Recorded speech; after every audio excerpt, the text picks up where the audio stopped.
류호정 정의당 의원은 10일 채용비리를 강력히 처벌하는 내용의 특례법 초안을 공개했다. 류 의원은 이날 오후 국회의원회관에서 정의당 청년본부와 서울시당 영등포구위원회와 함께 채용비리 처벌에 관한 특례법 제정을 위한 간담회를 열고 법안에 대한 의견을 들었다. 류 의원은 이후 정기국회 전 공청회 등을 통해 법안을 수정, 보완해 나갈 계획이라고 밝혔다. 류 의원은 요즘 로또 취업방지법 얘기도 나오고 을들의 싸움을 부추기는 가운데 진짜 갑질은 놓치고 있다.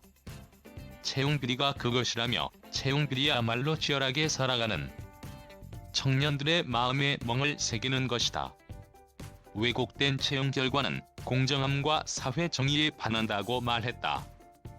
그러면서 채용비리에 대한 처벌 특례법 제정을 통해 채용 절차의 공정성을 확립하고 올바른 채용 문화를 만들어가고자 한다고 밝혔다. 이날 발제를 맡은 류 의원실의 최강년 비서관이 특례법 초안에 대해 설명했다. 최 비서관은 특례법 제정 이유에 대해 최근 은행권과 공기업을 포함해 민간 기업에서 채용비리가 발생해 사회적 공분을 사고 있다며 특례법 제정을 통해 채용 절차의 공정성을 확립하고 올바른 채용 문화를 만들어가고자 한다고 밝혔다. 최 비서관은 그동안 채용비리에 대한 개념을 정의하는 법 규정이 하나도 없었다며 해당 초안에 담긴 채용비리 정의를 설명했다. 제정하는 채용 과정에서 성별, 출신 지역, 출신 학교, 친족, 지인, 재산 정도 등 구직자의 직무 수행 능력과 관계없는 사항을 고려해 채용하거나 채용하지 않는 행위를 채용비리라고 규정하고 있다. 또 법령이나 정관, 내규 등을 위반해 채용에 개입하거나 영향을 주는 행위로서 인사의 공정성을 현저하게 해치는 행위도 채용비리로 규정했다. 최 비서관은 또 현재 대부분 과태료 처분에 그치고 있다며 예방적 효과를 내기 위해 형사처벌 규정을 두었다고 설명했다. 제정하는 채용비리 행위를 하거나 채용비리 행위를 요구 또는 약속한 때에 7년 이하의 징역 또는 7천만 원 이하의 벌금에 처하게 했다. 채용비리로 부정하게 합격한 입사자에 대해 채용을 취소할 수 있는 조항도 포함됐다.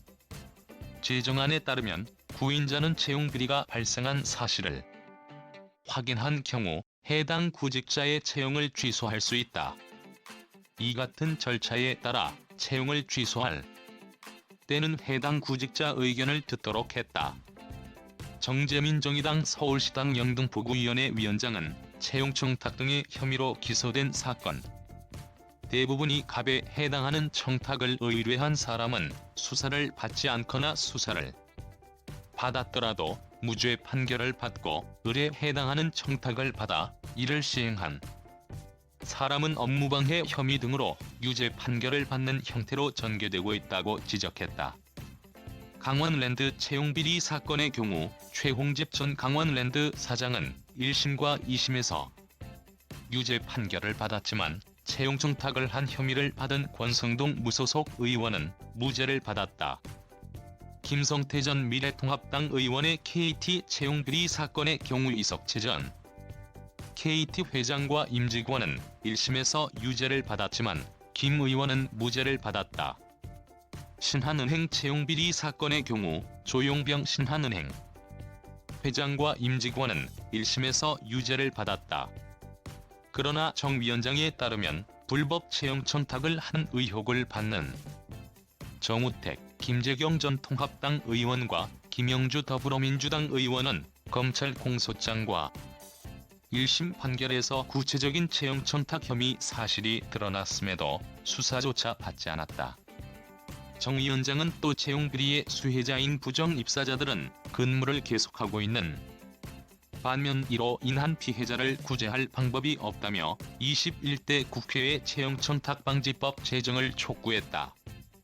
김득의 금융정의연대 대표는 정치적, 경제적 민주화는 어느 정도 가고 있지만 학벌 사회와 부모의 백으로 취업하는 경우는 여전히 존재하고 더 특화돼 있다며 이 구조를 바꾸지 않으면 청년들은 좌절할 수밖에 없다고 말했다.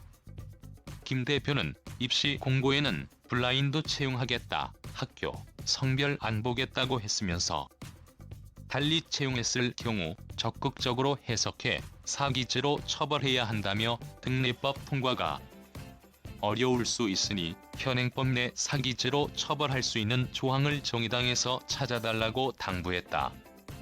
이외에도 이날이 정의